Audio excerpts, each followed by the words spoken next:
Hi there and welcome to my channel. Today's project is for the Vicki Boutin design team, and today's layout is actually one that is going to take a while to construct because I'm going to use the gel crayons from start to finish. And I've had this idea of just starting from scratch. If you've seen my channel before, then you know that I do quite a few of this. So I'm going to show you a fun idea. I'm starting with a foundation paper, but because I'm going to use the gel crayon, I am actually going to add yeso to the background. So you're going to see that I'm applying a little bit of the yeso with my palette knife, and then I'm going to stretch it with my brayer.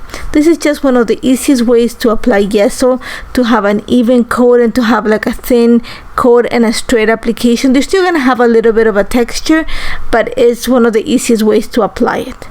So now that it's I'm gonna make sure that I apply my yeso right to the center. Think of a square right in the middle of the page, and then once I have it ready, I'm gonna set it aside to dry, and then I'm gonna come back to start working on the layout. And this layout is gonna, like I said before, is gonna be built completely with the gel crayons. So first thing I'm gonna do is I'm gonna mask the entire area around the yeso part of the page, and I'm using painter's tape. This I think is 1.25 inches, and that's the perfect size for what I have in mind. I still haven't found the perfect masking tape that's going to give me that nice clean edge, and I understand that it's difficult in this case because I have the yeso in the background, so I'm adding a little bit of texture to the paper. So now that I'm ready to start working, my idea is I want to create a whole bunch of circles on the background and color them as looking as bubbles. So I just went into around the house and pulled out a few circles that I can use as templates to create this layout. I have a lid of a coffee cup, the bottom of a coffee cup. I have some washi tape, different sizes. So I want to make sure that I combine them. I want to make sure that some of the circles are next to each other, some of them are part of each other. What I mean by that is they kind of cross. I want to make sure that a lot of the circles are placed not on the center of the page, but mostly on the edges around, on the edges of the square. I don't want to cover the entire square either. I want to have quite a bit of space in between. I don't want to overcrowd this layout because first of all, it's going to take a while to build, and second of all, you're going to lose the effect of what I'm going to create. So less is more. You can always add, but you cannot take away. So keep that in mind for this page. So I'm just using a 2H pencil, which means that my lead is really hard, but it's really light, to create my circles. And once I have them, I'm happy with what it looks like. I'm going to add a few more later on. I'm going to start working with them.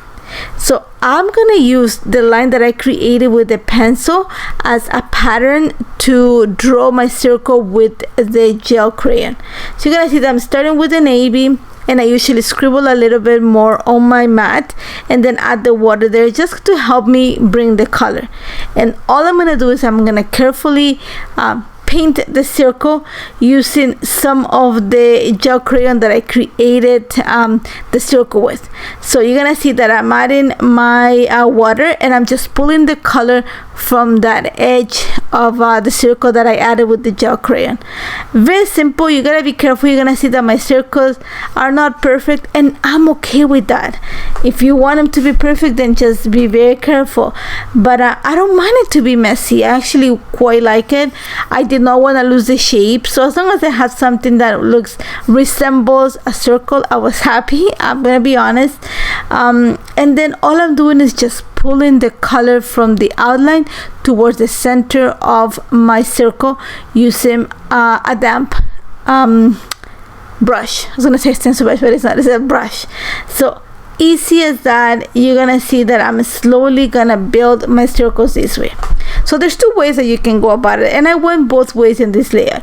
I'm gonna continuously keep working on the circles, which means that, for example, on the blue, I'm gonna let it dry for a little bit, and I'm just gonna skip a circle, and I'm gonna start on the green. Same thing, I'm just gonna draw with my gel crayon, go around the perimeter of the circle that I just drew with a pencil, and then I'm gonna scribble a little bit on my mat, add some water, and then use that liquid to pull the color from the outline towards the center of the circle. In reality, what I'm doing is I'm just painting the circle. Think of watercolors, same idea.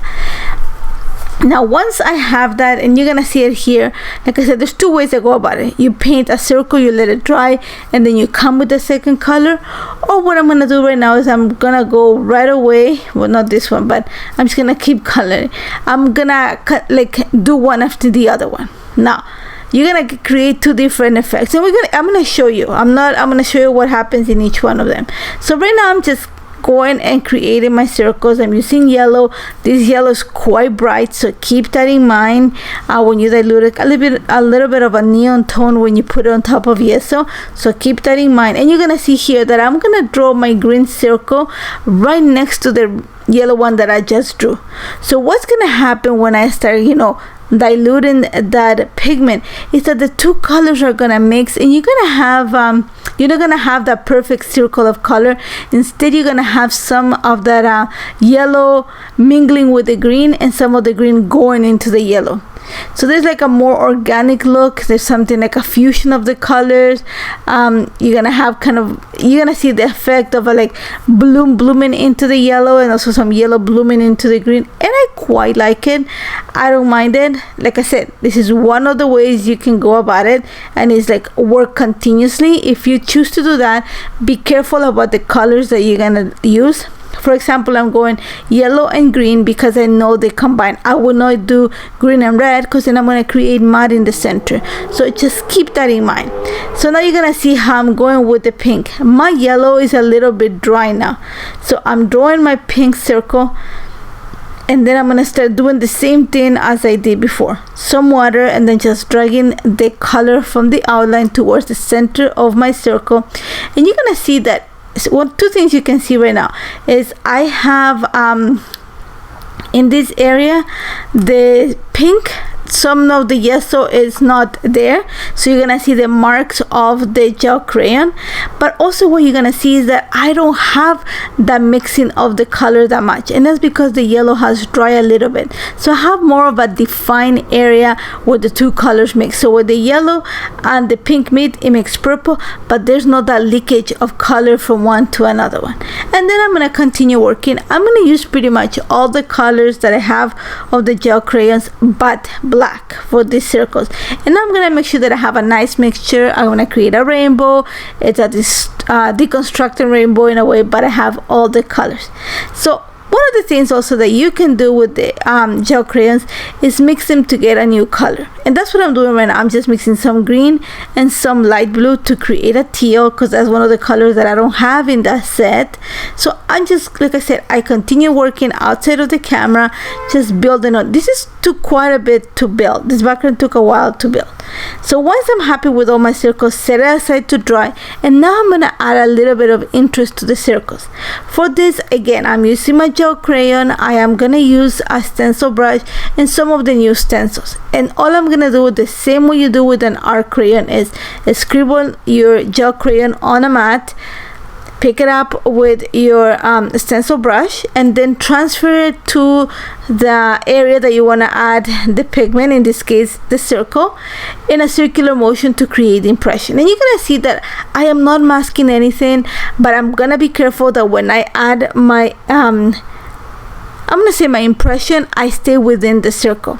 And that's very simple. Since you're going on a circular motion, you can control where you go, and don't try to go all to the edge. Stay a little bit inside, and that's just it's gonna be very easy. So I want to have also, you're gonna see, it's barely noticeable. You see it, there's a little bit of interest, especially for the bigger circles. You just break that, one single color by adding that impression. And then I'm gonna do the same with some of the smaller circles, but I'm gonna go with more of a linear stencil. Very simple. What took the longest here was to build the background, especially because I had to color each one of the bubbles. And you're gonna see, like I said, I'm staying closer to the edge, nothing in the center, and trying to touch as much as I can of the edge that I masked. And you're gonna see that I just colored that licked underneath the tape. Like I said, I haven't found the tape that creates a crisp image yet to be found. So once I'm happy with the impressions that I created on the circles, I want to keep working on adding layers of mixed media, and today is going to be all about the gel crayon. So what I'm going to do is I'm going to add some stamping designs onto this. For that, I'm using one of the stamp sets, and I like the little set of circles, like little dots. So I'm going to use my black gel crayon, and you're going to see that I'm going to scribble it, add some water to dilute it, and then I'm going to use the diluted pigment as my ink to stamp the circles. And I'm just going to stamp them around some of the negative part, which means the white part in between the circles. I'm not going to cover the entire area. I'm just going to do some parts and step away from it. Like I said, less is more. You don't want to cover that much because you don't want to cover the work that you did in the background. So gonna let that dry for a little bit, and then I need to add texture. And because I'm creating a layout for a boy, in this case my son, I'm gonna go with stars. This is one of the stencils from 2 collections ago. You have the stars, and then I'm gonna use actually gold glaze for this. And all I'm doing is I'm gonna take my little what do you call it, with my little tool, just to apply the gold glaze onto my page. You're gonna see there's some leakage, and that's because my page is has a little bit of warping, even though I have the yeso behind it. And I don't mind it. Quite a bit of this is gonna be covered with pictures. I'm gonna try not to cover as much as I can of this, but it's gonna happen. But I'm happy with what it looks like, and then I'm gonna set it aside to dry. Once it's dried, then is when I'm gonna peel my washi tape, in this case painter's tape. And you're gonna see there's a little bit of leakage behind the purple and behind the orange. But I'm actually gonna be smart, and I'm gonna put my pictures there, because I'm not gonna lie, it does bother me because it's quite noticeable. So instead of fussing about it, I'm going to camouflage it. So I have these 2 pictures. This is Mother's Day here in my house. We were in lockdown, so I took pictures of my kids with me any way that I could. That's the ones with my son. So I'm just gonna pull some papers from my paper pad.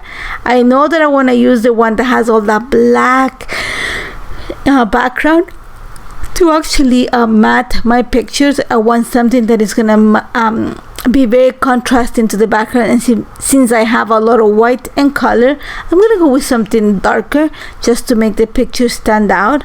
What I'm gonna do is I'm actually gonna cut 2 of the tags from the cut apart paper, and then I'm gonna use them as I'm gonna say some interest behind the photos. And you're gonna see that I'm not gonna put them straight.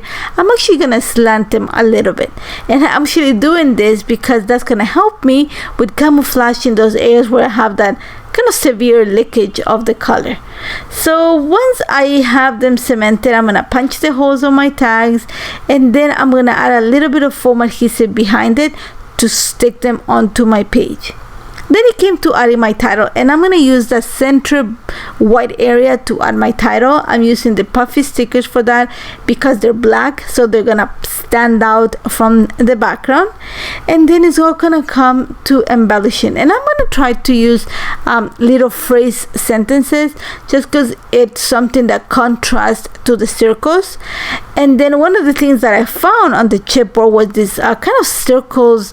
I don't know, it just looked like circle, like orbits.